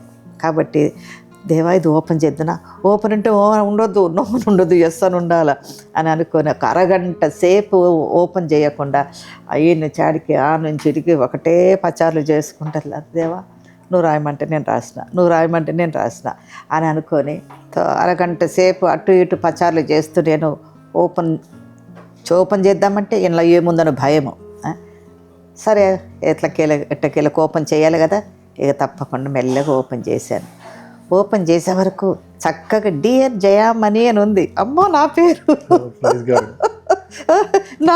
ఉన్నది ఇక్కడ, నా పేరుతో వచ్చింది ఉత్తరం అనుకొని ఇక చదువుతుంటే dear Jayamani, we have gone through your letter and we thought your project is a genuine project and we're going to take it as a Christmas project అన్నారు. అమ్మ దేవా నీకు వందనాలు నాయన, నీకు వందనాలు అని చెప్పి కంటి నీళ్ళు ఆనంద బాష్పాలు అంటారు కదా, అట్లా ఆనంద బాష్పాలు అట్లా రాలి దేవా నీకు వందనాలు అని చెప్పి ఇక గంతులు వేసుకుంటూ నేను ఒక్కదాన్నే. అంతటప్పుడు సార్ వచ్చిండు, స్కూల్ నుంచి వచ్చేసిండు. ఏం చాలా ఉల్లాసంగా ఉన్నావు, ఏంటి అంటే అప్పటికి తెలియదు, నేను రాసినది తెలియదు, జవాబు వచ్చింది తెలియదు, ఏమి తెలియదు సార్. లెటర్ వచ్చింది కూడా తెలియదు, ఏమి తెలియదు. లెటర్ చూపించాను. ఏంటిది అన్నాడు. ఏంటిది ఇది, ఏంది ఎప్పటిది, ఇది ఏం సంగతి అంటున్నాడు. అంటే నీకు తెలియదు ఇది ఇట్ట జరిగిందండి. అవునా అని చెప్పి అనేసి ఆలస్యం చేయకుండా the next day he went to Hyderabad. పోయి వాళ్ళ ఫ్రెండ్ సి అబ్రహాం అని ఆయనతోటి ఒకటి ఏంటంటే ప్రపోజల్ అంటే ప్లాన్. అప్పటికి 60 మంది పిల్లలే ఉండేది కదా, 60 మంది పిల్లల కొరకు ప్లాన్ వేసుకొని వస్తే ఆ ప్లాన్ నాకు ఎట్లా కనబడిందంటే చాలా పెద్దగా కనబడింది. ఇంత పెద్దగా కనబడితే నేను ఈ ప్లాన్ వేయించుకొని వచ్చావు, నేను పంపను, నేను స్మాల్ షెల్టర్ అన్నా, నేను ఈ పెద్ద ప్రపోజల్ పంపితే వాళ్ళు శాంక్షన్ చేయరు, నేను పంపను అంటే నేను మట్టుకు అడిగిన పెద్దది రాయమని, నేను పెద్దది చేయమని అన్నాను. 60 మంది పిల్లలు ఉన్నారు అన్నాను. ఇంజనీర్ గారు రాశారు, పంపించు అన్నాడు. నేను పంపనని అంటాను, నువ్వు పంపించు, నేనైతే చెప్పలేదు ఆయనకు. మరి దేవుడు నీతో మాట్లాడినట్టు ఆయనతో కూడా మాట్లాడుతాడు, పెద్దదేమని మాట్లాడి ఉంటాడు కాబట్టి ఆయన అయితే ఇది వేసాడు అన్నారు. అంటే 8 గదుల కొరకు వేసాడు. సరే ఇక పోయింది, లెటర్ పోయింది. వాళ్ళు దే స్టార్టెడ్ సెండింగ్ మనీ. అది వచ్చిన తర్వాత ఇక మళ్ళీ పిల్లలను గ్యాదర్ చేసుకొని వరల్డ్ విజన్ ఆఫ్ ఇండియా మళ్ళీ స్టార్ట్ చేసింది. 100 మంది పిల్లలకు ఒక 20 years వరకు అది స్టార్ట్ చేసింది. ఇక దాని అయిన తర్వాత దాని కాలం అయిపోయింది. దాని కాలం అయిపోయిన తర్వాత మళ్ళీ ఇప్పుడు వేరే బోర్డు అనేది ఏర్పాటు చేసుకొని ఇది నడిపించడం జరుగుతుంది. ప్రైజ్ గాడ్ అమ్మ. సో మీ యొక్క చిన్న ప్రార్థన ద్వారా ఇంత పెద్ద అద్భుతం, ఇంత వేల మంది పిల్లలు ఈ హాస్టల్ నుంచి చదువుకొని, చదువు ఎక్కడైనా చెప్తున్నారు అమ్మయ్య రేపు, కానీ సంస్కారం పద్ధతి యాజ్ ఫర్ బైబిల్గా నడవడం. అయితే ఇక్కడ ఇంకొకటి ఏంటిదంటే, మరి ఎలా జరిగింది అక్కడ, ఎందుకు అదే చర్చిని దేవుడు ఎందుకు చూపించాడు అనేది, అది కదా, అవునమ్మా. అదే చర్చిని ఎందుకు దేవుడు చూపించాడు. అయితే కొన్ని సంవత్సరాలు అయిన తర్వాత స్టేట్స్కి పోవడం జరిగింది. కొన్ని సంవత్సరాలు అయిన తర్వాత పెద్ద పాప డెలివరీ కొరకు పోయాను నేను అక్కడికి. ఇక నాకు ఒక ఆశ ఉండింది, ఏ చర్చ్ అయితే సహాయం చేసిందో ఆ చర్చ్ వాళ్ళని కలవాలి, వాళ్ళకు నేను థ్యాంక్స్ చెప్పాలి. ఎందుకంటే వాళ్ళని నేను చూసిందాన్ని కాదు, నన్ను వాళ్ళు చూడలేదు, వాళ్ళని నేను చూడలేదు, కానీ ఒక అద్భుతం దేవుడు చేశాడు, వాళ్ళకు నేను థ్యాంక్స్ చెప్పాలి అనేటువంటి ఆలోచనతో నేనేం చేస్తున్నంటే, దేవా నన్ను ఎట్లయినా ఆ చర్చికి నడిపించు అని చెప్పి నేను అనుకునే సమయంలో అమెరికాకు వెళ్ళడం జరిగింది. పోయాను. అయితే నాకు ఇంతకుముందు కాంటాక్ట్స్ కొన్ని ఉన్నాయి కదా, ఆ కాంటాక్ట్స్ ప్రకారంగా ఒక పాస్టర్ గారు ఏం చేసిండ్రు, జయమని ఈసారి ఈ చర్చెస్కు నువ్వు పో, ఈ చర్చెస్కు పో అని చెప్పి కొన్ని చర్చెస్ యొక్క లిస్ట్ ఇచ్చి డేట్స్ ఇచ్చాడు.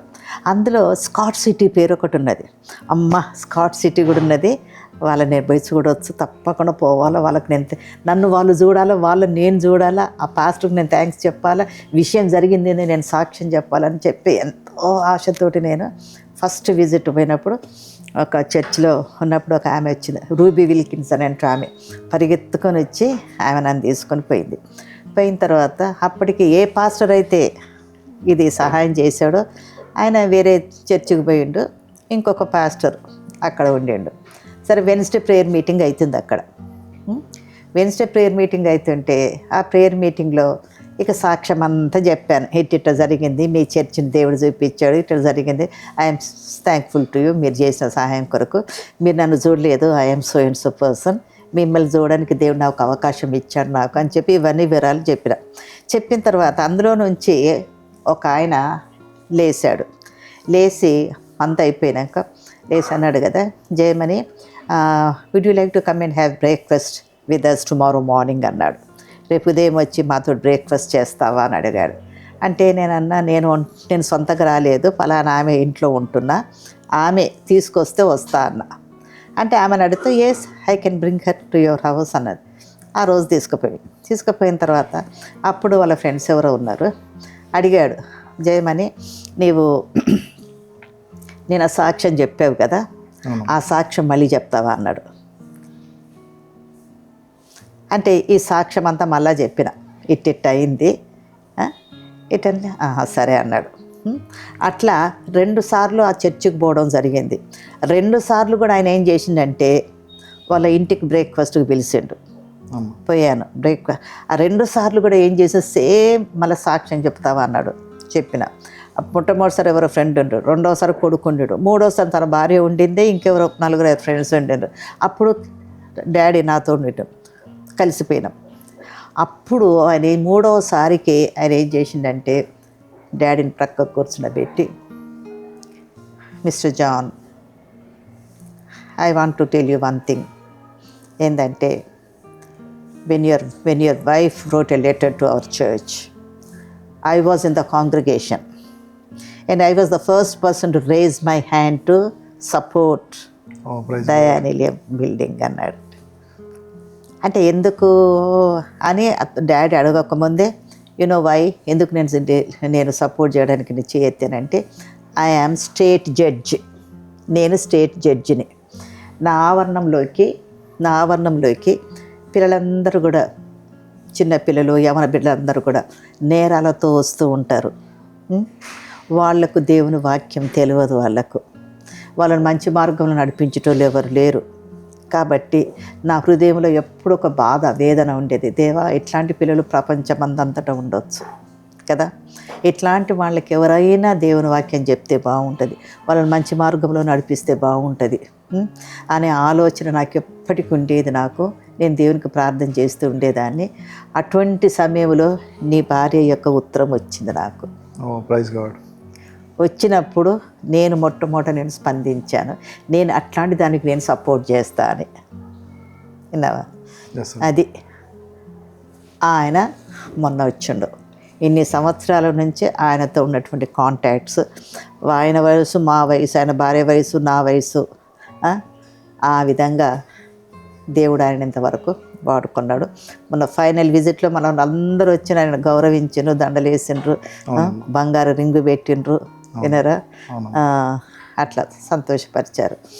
ఆయన భార్యనేమో పాస్టర్లకు సపోర్ట్ చేసింది. ఇక ఇద్దరు భార్య భర్తలు ఆ సేవలో వాడబడ్డారు. ఇది కథ. ప్రైజ్ గాడ్ అమ్మా. సో అలాంటి మీ మంచి విల్లింగ్తోనే ఎంతోమంది అనాథ పిల్లలు అయితేనే, మేము అలాంటి పేరెంట్స్ ఉన్న పిల్లలు ఎక్కడో వృత్తులు చేసుకుంటూ ఇక్కడ హాస్టల్ పెట్టడం జరిగింది. సో నేను కూడా విట్నెస్. నేను కూడా ఇదే హాస్టల్లో దగ్గర ఒక 10 సంవత్సరాలు చదువుకున్నాను. చదువు ఒకటే కాదు, ఇప్పుడు అమ్మగారు చెప్పారు కదా, ఒక మంచి వే, బాలుడికి కావాల్సిన వే ఏదైతే ఉందో అలాంటి వే తీసుకెళ్ళడము, బైబిల్ కోసం చెప్పడము, క్రమశిక్షణగా ఉండడం, ఎర్లీ మార్నింగ్ 5కి లేచి ప్రేయర్ చేసుకోవడము, స్టడీ అయితే నేను ప్రతిదీ అలా తీసుకెళ్ళడం. సో ఇలాంటి సాక్ష్యం ద్వారా మనం వింటున్నాం కదా, ప్లీజ్ వింటుండండి, ఇంకా మాట్లాడుతుందాం. అలాగే అమ్మ, ఇన్ని సంవత్సరాల తర్వాత ఒక 45 ఇయర్స్ నుంచి హాస్టల్ రన్నింగ్ నడుస్తూనే ఉంది. 60 మెంబర్ ఆఫ్ పిల్లల నుంచి 60 మెంబర్స్ పిల్లల నుంచి 350 వరకు కూడా వెళ్ళడం జరిగిందమ్మా హాస్టల్ కౌంట్. సో ఇంతమంది అనంత పిల్లలకి మీరు స్టడీ అందించడం అయితే కానీ పెళ్ళిళ్ళు కూడా చేశారని విన్నానమ్మా. సో దాని తర్వాత మీరు ఎలాంటి స్టెప్ తీసుకున్నారు, అంటే ఇంకేం మినిస్ట్రీ స్టార్ట్ చేశారు? ఫస్ట్ పిల్లలతో ఏంటంటే ప్రేయర్ సెల్స్ అనేది ఏర్పాటు చేయడం జరిగింది. పిల్లల యొక్క ప్రార్థన ఈ డెవలప్మెంట్కు కారణం. ఆమేన్. వినరా, అప్పుడు 8 గదులతోటి సఫిషియెంట్ అనిపించకపోయేది మాకు, అంత సంతృప్తి లేకుండా ఉండేది. కాబట్టి పిల్లలు ప్రార్థన చేశారు, ఆడపిల్లలు ఎక్కువ చేశారు. ప్రేయర్ సెల్స్ తోటి పిల్లలు చాలా ప్రార్థనలు చేశారు. వాళ్ళ ప్రార్థన ఫలితంగా ఏంటంటే మేము ఎక్కడ ఏ చర్చెస్కి మేము వెళ్ళలేదు సపోర్ట్ కొరకు. విన్నవా, దేవుడు ఇక్కడికి నడిపించాడు. టైం టు టైం దైవజనులను ఇక్కడికి నడిపించాడు. దైవజనులు వచ్చి ఇక్కడ అక్కర్లు ఏమున్నాయి వాళ్ళు చూశారు, వెళ్ళిన తర్వాత వాళ్ళు ప్రొవైడ్ చేశారు. కాబట్టి ప్రార్థనకు చాలా ప్రాముఖ్యత ఇచ్చి బిడ్డలను ఎవ్రీ సాటర్డే, ఎవ్రీ వెన్స్డే, ఇప్పటికీ పిల్లలు చేస్తున్నారు. కానీ అప్పుడు పిల్లలకు ఉన్నంత ప్రార్థన ఇది కొంచెం తగ్గింది ఇప్పుడు పిల్లలకు. కానీ అప్పుడు పిల్లలు చేసినటువంటి ప్రార్థన, ప్రతి ప్రార్థనకు దేవుడు జవాబు ఇచ్చాడు. విన్నావా? సో ఆ విధంగా ఆడపిల్లలనైతే ఎక్కువ ఆ విషయంలో నేను బలపరచడం జరిగింది. బాయ్స్ కూడా చాలా సహకరించారు, చాలా విషయాలలో సహకరించారు. కనుక ప్రార్థన అనేటువంటి నా జీవితానికి మూలమైనటువంటి ఆయుధం. నా వ్యక్తిగత జీవితంలో, కుటుంబ జీవితంలో కూడా దేవుడు నాకు ఒక ఆయుధాన్ని ఇచ్చాడు, అదే ప్రార్థన ఆయుధం. ఎన్నో సమస్యలు మా కుటుంబంలో కూడా వచ్చినాయి, సమస్యలు ఎన్నో వచ్చినాయి. ఏ భూ సంబంధమైన విషయాలలో ఎన్నో వచ్చినాయి.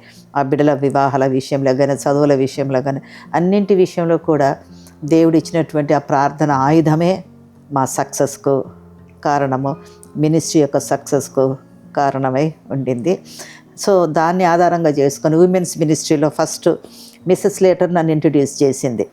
ఆమె చెప్పాను కదా, మొట్టమొదటి కూనూరుకు పంపింది, తర్వాత క్రిస్టియన్ హోమ్ ఫెస్టివల్ మీటింగ్స్కి పంపింది. ఆమెనే నన్ను డక్కన్ అసోసియేషన్కి మొట్టమొదటి పరిచయం చేసింది 67వ సంవత్సరంలో. అప్పుడు డక్కన్ అసోసియేషన్లో అప్పుడు ఇంకా యంగ్గా ఉంటే కాబట్టి చాలా సంగీతం అంటే ఇష్టం అన్న కదా నేను. మనమైతే పాడలేకపోయాను, గొంతే రాలే నాకు. విన్నావా? మ్యూజిక్ లీడర్గా ఉండి, క్విజ్ మాస్టర్గా ఉండి, అన్ని రంగాలలో యాక్టివ్గా ఉండి చేసేదాన్ని. దాని తర్వాత పెద్ద మహాసభలను, సమావేశం సభలను 800 చర్చెస్ నుండి వచ్చేటువంటి వారికి కూడా ఇదన్నీ కూడా సార్ యొక్క ప్రోత్సాహం వెనక ఉండి నన్ను నడిపిస్తూ ఉంటే ఆ ధైర్యమే నాకు 68వ సంవత్సరంలో, తర్వాత 89వ సంవత్సరంలో పెద్ద మహాసభలను కూడా నడిపించడం అనేది జరిగింది. దాని తర్వాత దేవుడు అద్భుత రీతిగా ఏంటిది మన ఇండియా బ్యాప్టిస్ట్ విమెన్స్ యూనియన్కు నన్ను దేవుడు పరిచయం చేశాడు. అక్కడ 15 సంవత్సరాలు కూడా నేను మెంబర్గా ఉండి, వైస్ ప్రెసిడెంట్గా ఉండి, దట్ ఈస్ అఫిలియేటెడ్ ఐబీడబ్ల్యూ అంటే India Baptist women's union Asia Baptist తోటి, వరల్డ్ బ్యాప్టిస్ట్ తోటి అఫిలియేట్ ఉన్నటువంటి సంస్థతోటి దేవుడు నన్ను వాడుకున్నాడు. అది దేవుడు ఇచ్చినటువంటి అవకాశంగా మరి ఎన్నో డెలిగేట్గా ఎన్నో దేశాలకు కూడా దేవుడు నన్ను నడిపించాడు. అది నేను దేవునికి వందనాలు చెల్లించాలి. ఆ అనుభవాలతోటి నేను స్త్రీల మధ్య చాలా సేవలు చేయడం జరిగింది. అది ఇంటర్ డినామినేషనల్ విమెన్స్ ఫెలోషిప్ కూడా దాదాపు 19 సంవత్సరాలు నడిపించాను. ఇంటర్ డినామినేషన్ తర్వాత 20వ సంవత్సరం నుంచి మా పాపకు క్యారమ్మకు మంచిర్యాల అప్పగించిన ఆమె అక్కడ నడిపిస్తూ ఉంది. తర్వాత ఈ వివాహాల విషయంలో బాగా ఆలోచన ఉండింది నాకు. ఏంటంటే వివాహాలు ఎలా చేస్తున్నారంటే ఒక కౌన్సిలింగ్ లేదు. కౌన్సిలింగ్ లేకుండా బ్యాప్టిజం ఎదిపిస్తున్నారు, పెళ్ళిళ్ళు చేస్తున్నారు. వాళ్ళకు అలాంటి కౌన్సిలింగ్ లేకపోవడం వల్ల, సిద్ధపాటు అనేది వారికి లేకపోవడం వల్ల ఏమవుతుందంటే కుటుంబాలు విచ్ఛిన్నం అయిపోతున్నాయి. ఏమి పెళ్ళినాడు పెళ్లి ప్రసంగం కూడా వాళ్ళు వినరు సరిగా. Building families in Christ, building families అనే క్రైస్ట్ అంటే తలంపు ఇచ్చాడు దేవుడు నాకు. ఇచ్చి ఏం చేసిందంటే సార్తో చెప్పి నాకు ఎందుకో ఈ తలంపు వస్తుంది, ఇది తప్పకుండా స్టార్ట్ చేయాలి మనం అని హన్మకొండలో ఒక చర్చిలో 24 జంటలను పిలిపించాం. 24 భార్యాభర్తలు వచ్చారు. భార్యాభర్తలు వచ్చినప్పుడు నేను ఒక ప్రశ్న వేశాను వాళ్ళతో. నేను మీరు ఎన్ని సంవత్సరాలు అయినాయంటే ఒక్కొక్కరు ఇన్ని సంవత్సరాలు అయినంటే మీరు మీ పెళ్లి నాటి ప్రసంగం మీకు జ్ఞాపకం ఉందా అని అడిగాను నేను. అంటే ఒక్క జంట మట్టుకు లేసి పెళ్లి నాటి ప్రసంగం నాకు జ్ఞాపకం ఉంది అన్నారు. ఎవరు సపోర్ట్ చేస్తలేరు. ఒక్క జంట మట్టుకు లేసి ఒక ఆమె లేడీ అన్నదిగా అమ్మ నాకు జ్ఞాపకం ఉంది నా పెళ్లి ప్రసంగం అన్నది. ఇక మిగతా వాళ్ళకి ఎవ్వరికి కూడా లేదు. దాన్ని బట్టి నాకు ఏమర్థమైందంటే సిద్ధపాటు వీళ్ళకు లేదు. ఆ రోజు వాళ్ళు వినేది ఏంది, అమ్మాయికి నువ్వు విధేయతగా ఉండాలా, నువ్వు ప్రేమించాలా, ఇవే చెప్పుకుంటూ పోతారు. దానికి ముందు సిద్ధపాటు అనేది లేదు. తర్వాత పెళ్లి రోజు ఏంటిది అది కూడా వినరు. ఎవరు వచ్చిన బంధువులు ఎవరు వచ్చిండ్రు, వీళ్ళు ఎవరు వచ్చిండ్రు, వాళ్ళు ఎవరు వచ్చిన వాళ్ళని చూసుకుంటూ ఉంటారు, వాళ్ళ సిద్ధపాటు చూసుకుంటూ ఉంటారు. కానీ ఆ రోజు పెళ్లి రోజు భర్త పొందుకోవలసినటువంటి సందేశం ఏంటిది, భార్య పొందుకోవలసిన సందేశం ఏంటిది అనేది ముందుగానే సిద్ధపాటు అనేది ఉండాలి అనేది అక్కడ అర్థమైంది నాకు. అర్థమై letter start the building families in Christ. అందువల్ల అవగాహన వారికి లేనందువల్ల, సిద్ధపాటు లేనందువల్ల కుటుంబాలలో కలహాలు చాలా వస్తున్నవి. ఆ తర్వాత ఈ నలుగులు ఇటువంటి విషయంలో కూడా నేను చాలా బాధపడ్డాను. నేను నలుగులు గిలుగులు పోసుకుంటూ ఉంటారు కానీ పిల్లను సిద్ధపరచరు, ఏ విధంగా ఉండాలని సిద్ధపరచరు. ఆ విషయాలు కూడా చెప్పడానికి కూడా దేవుడు నాకు ఒక అవకాశము ఇచ్చాడు. సో ఇట్లాంటివన్నీ కూడా చాలా విమెన్స్ మినిస్ట్రీలో మొన్నటి వరకు కూడా నేను అది చేస్తూనే ఉన్నాను. ఇప్పుడు ఎక్కడైనా ఎవరైనా పిలిస్తే పోతాను, వాక్యం చెప్పి వస్తాను. ప్రత్యేకంగా ఇన్వాల్వ్మెంటు కొంచెం దూరం అయ్యాను. కానీ మొన్నటి వరకు వైస్ ప్రెసిడెంట్గా India Baptist women's union vice ప్రెసిడెంట్గా ఉండి చాలా కార్యాలు చేశాను. సేవా భారత్లో కూడా ఒక పెద్ద మీటింగ్ కూడా ఏర్పాటు చేశాను, India Baptist women's union vice ప్రెసిడెంట్గా ఉండి. సో దేవుడు వాడుకున్నటువంటి విధానంలో వాడబడ్డాను. ఈ పిల్లల మధ్య ఇంతవరకు సేవలో నన్ను వాడుకుంటున్నాడు. దేవునికి వందనాలు. మీరు ఈ 45 సంవత్సరాల హాస్టల్ జీవితంలో అమ్మ ఎంతోమంది బిడ్డలకి, అనాథ బిడ్డలని తీరదీసి చదువు చెప్పడం అయితేనేమి, హాస్టల్ వసతులు అయితేనేమి, పెళ్ళిళ్ళు కూడా చేశారని విన్నానమ్మ. దాని తర్వాత మంచి ఎడ్యుకేషన్ కూడా ఇచ్చారని చెప్పారు. సో దానికోసం ఏమైనా ఎక్స్ప్లెయిన్ చేయగలుగుతారమ్మా? పెళ్ళిళ్ళు చేయడం అంటే ఇప్పుడు మా మార్టినే ఉన్నాడు, మనకు ప్రత్యేకంగా మార్టిన్ పెళ్ళి ఇక్కడే అయింది. రేపు 13th నాడు వాళ్ళ యానివర్సరీ, December 13th నాడు యానివర్సరీ. December 13th నాడు 2 పెళ్ళిళ్ళు ఇక్కడే చేశాను. ఆ రోజు వాళ్ళిద్దరు ఫస్ట్ మ్యారేజ్ వీళ్ళది నేను చేయడం. నేనే రాత్రంతా డెకరేషన్ చేశాను. నువ్వు నవ్వలేదు, అప్పుడు ఉన్నావాను? నేను ఓఎం బైబిల్ కాలేజ్. నేనే చెప్తా ఉమా వచ్చి, మమ్మీ నువ్వే చేసినావు అంతా. నేనే ఉండి అంత రాత్రంతా ఉండి తెప్పించి ఇది నా ఊహతోటి అంతా కూడా చేశాను. కాబట్టి మరి అందరికీ చేయలేం కదా, ఆ బిడ్డలకే మేము చేయాలి కదా. కాబట్టి అట్లాంటి బిడ్డలకైతే వివాహాలు చేయడం జరిగింది. పార్షియల్ హెల్ప్ చేసినటువంటి వాళ్ళు ఉన్నారు. మా ప్రభుకిరణ్ వివాహం కూడా మేమే చేసాము. తర్వాత యాదగిరికి సగమే చేసాం, పూర్తి చేయలేము. మా వెంకటేష్కి చేసాము.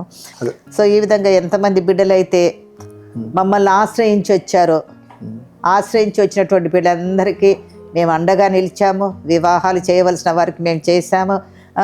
తర్వాత బాయ్స్ కూడా మేము ఎడ్యుకేషన్ ఇవ్వాల్సిన వారికి హైయర్ ఎడ్యుకేషన్ ఇచ్చాము.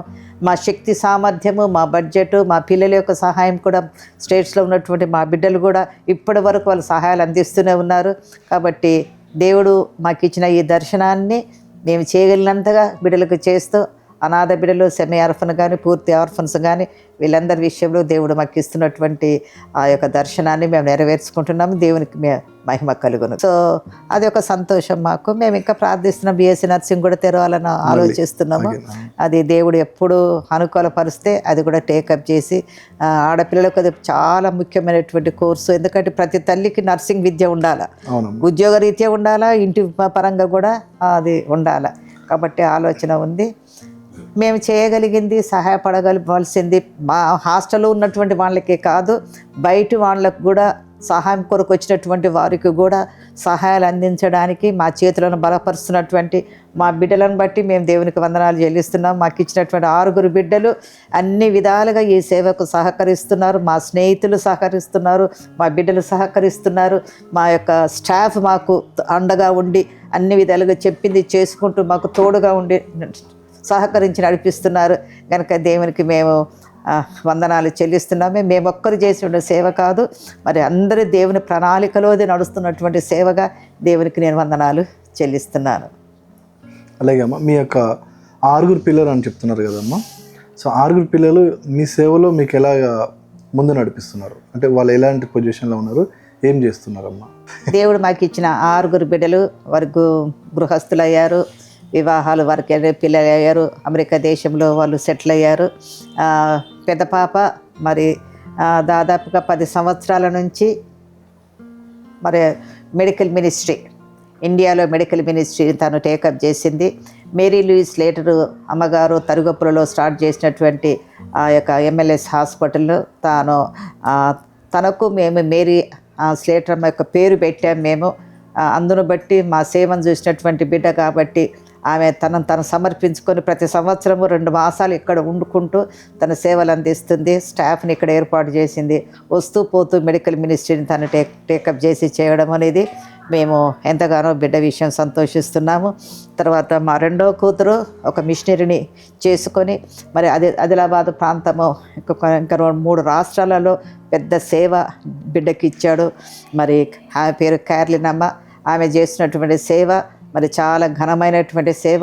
ఇప్పుడు మేము చేస్తున్నట్టుగా తనకు ఆర్ఫనేజ్ ఉన్నది, అనేక స్కూల్స్ ఉన్నవి, తర్వాత ఫీల్డ్ వర్కర్స్ ఉన్నారు, చాలామంది విడోస్కు సహాయం చేయడము, తర్వాత ఇంకా వేరే వేరే సంస్థలతో అంటే వేరే వేరే వింగ్స్, అనేకమైన వింగ్స్ తనకున్నది. వీళ్ళు లెప్రసీ వాళ్ళు ఉన్నారు, ఇంకా వేరే మినిస్ట్రీస్ కూడా మరి మా పాప షేర్ చేసుకుంటుంది మీతోటి. అవన్నీ కూడా తను చేస్తూ ఉంది. కనుక దేవుడు వారిద్దరిని కూడా వాడుకోవడం, భార్యాభర్తలను వాడుకోవడం అనేది మేము దేవునికి వందనాలు చెల్లిస్తున్నాము. మరి 3వ కూతురు మెర్లిన్ ప్రార్థనా పరురాలు బిడ్డ. తన భర్త తాను మరి సోషల్ సర్వీస్లో భర్త గారు ఉంటూ ఉంటారు. మరి తన బిడ్డ డాక్టరు, తన ఇంకో పాప మరి హై స్కూల్ కాలేజీ ముగిస్తుంది.